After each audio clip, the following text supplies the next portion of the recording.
Assalamualaikum warahmatullahi wabarakatuh. Innal hamdalillah nahmaduhu wa nasta'inuhu wa nastaghfiruh wa na'udzu billahi min shururi anfusina wa min sayyiati a'malina.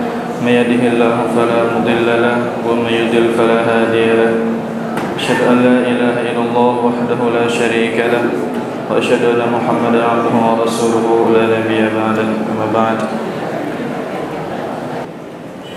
Hari ini kita masih ada di pembahasan tentang hak tetangga dan wasiat untuk berbuat baik kepada tetangga, dan kita masuki hadis yang terakhir, hadis yang kelima. Hadis ini diriwayatkan oleh Abu Hurairah radhiyallahu taala anhu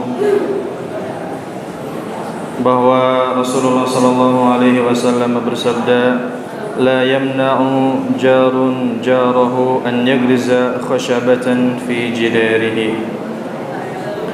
Tidaklah seorang tetangga melarang, atau janganlah seorang tetangga melarang tetangga yang lainnya untuk menancapkan kayu pada dindingnya.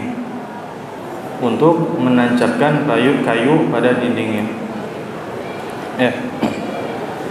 Salah satu contohnya, gambarannya adalah jika kita memiliki rumah, kemudian ada orang yang beli tanah di samping rumah kita, kemudian ia mau membangun rumah. Nah, supaya tidak mengeluarkan biaya lebih, akhirnya dia menjadikan dinding kita sebagai dindingnya. Akhirnya dia tancapkan kayu ke dinding kita. Itu maksudnya. Bagaimana sikap kita? Rasulullah SAW mengajar kepada kita untuk tidak melarang tetangga kita itu. Jadi maksud dinding di sini adalah dinding kita. Kita punya rumah, ada tetangga mau bangun rumah, dia tancapkan kayu yang menjadi atap rumahnya ke dinding kita. Ini tidak boleh dilarang, kata siapa? Kata Nabi. Kemudian para ulama menjelaskan bahwasanya menancapkan kayu ke dinding itu bisa menambah kekuatan rumah, kecuali rumahnya terbuat dari GRC misalkan dindingnya, atau otomatis roboh, atau kayunya misalkan besar sementara dindingnya ala kadarnya. Kalau ditancapkan kayu di dinding kita bahkan roboh rumah kita, maka kita boleh melarang. Tetapi kalau tidak menimbulkan madarat, maka tidak boleh.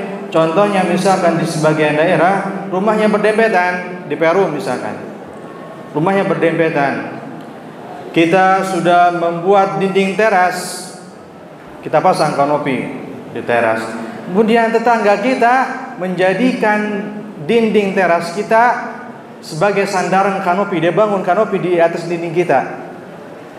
Yang seperti ini tidak boleh dilarang, kata Nabi. Walaupun terdengarnya tidak mengenakan, tetapi seperti inilah petunjuk Nabi SAW. Sampai Abu Hurairah perawi hadis ini mengatakan, Mali arakum anha muridin. Kenapa aku melihat kalian berpaling dari hadis ini, merasa tidak enak? Padahal ini adalah tuntunan Nabi SAW dalam bertetangga. Kemudian contoh yang lain disebutkan oleh Syekh Utsaimin rahimahullahu taala. Dia membawakan kisah Muhammad bin Maslamah, salah seorang sahabat yang ketika itu memiliki kebun. Kebunnya ada di belakang, sementara air ada di depan kebun tetangganya. Maka untuk mendapatkan air, ia harus mengalirkan air itu ke kebun milik tetangga yang ada di depannya. Tetapi tetangganya menolak, tidak mau. Akhirnya mereka berdua saling berselisih, kemudian datang ke Amirul Mukminin Umar bin Khattab. Kemudian Umar bin Khattab dengan tegas mengatakan, la ujriyannahu ala bustanika walau ala batnika, atau kama qala. Saya akan alirkan air itu ke kebun kamu walaupun harus mengalir lewat perutmu. Ini penegasan dari Umar bahwasanya kita tidak boleh melarang tetangga untuk mengambil manfaat dari tanah bangunan milik kita selama tidak menimbulkan madarat. Misalkan ada juga yang memasang listrik, kabelnya harus lewat melintasi atas rumah kita, enggak apa-apa. Itu sama sekali tidak menimbulkan madarat. Begitu pula jika ada orang yang ingin berteduh di luar rumah kita, di teras misalnya, jangan dilarang. Kecuali berteduhnya di dalam rumah, kita usir, jangan di dalam rumah, harus di luar rumah. Ini petunjuk Nabi Shallallahu Alaihi Wasallam yang harus kita taati. Seperti Umar radhiyallahu taala anhu, ketika itu melewati suatu gang, dia lihat ke atas, ternyata talang air mengarah ke tengah jalan, sehingga kalau hujan membasahi orang yang lewat. Dia ketok pintu rumah pemilik talang itu, diketok, tidak ada orangnya. Akhirnya dia langsung manjat naik ke atas, dia betulkan talang airnya itu supaya tidak mengarah ke tengah jalan. Setelah beberapa saat, ternyata pemiliknya datang. Kemudian ditanya, kenapa kamu masang talang rumah menghadap ke tengah jalan, ini mengganggu orang yang lewat?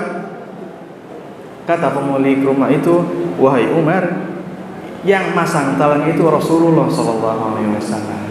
Tidak banyak omong, tidak banyak tingkah, langsung Umar naik lagi ke atas, dibenerin lagi, ngarah ke tengah jalan lagi. Ini dalam masalah muamalah dunia. Bagaimana dengan masalah agama, akidah, manhaj, ibadah dan seterusnya? Maka kita harus lebih lagi taat kepada Rasulullah Sallallahu Alaihi Wasallam. Di dalam salat, sallu kama ra'aitumuni usolli, salatlah kalian sebagaimana melihat aku salat. Takbiratul ihram, langsung simpan tangan di atas dada, jangan sampai ada seperti ini, ada yang seperti ini misalkan, dan seterusnya. Maka kita pelajari lagi agama kita dengan benar sehingga amal ibadah kita bisa diterima oleh Allah Subhanahu wa taala. Kemudian faedah dari hadis ini adalah bahwa kita harus saling memberikan manfaat dengan tetangga selama itu tidak menimbulkan madarat. Kemudian harus menjelaskan yang hak walaupun itu pahit dan juga menerimanya. Ini yang bisa disampaikan pada kesempatan kali ini, semoga bermanfaat untuk kita semua. Kita tutup dengan kafaratul majlis. Subhanakallahumma wa bihamdika asyhadu an la ilaha illa anta astaghfiruka wa atubu ilaik. Assalamualaikum warahmatullahi wabarakatuh.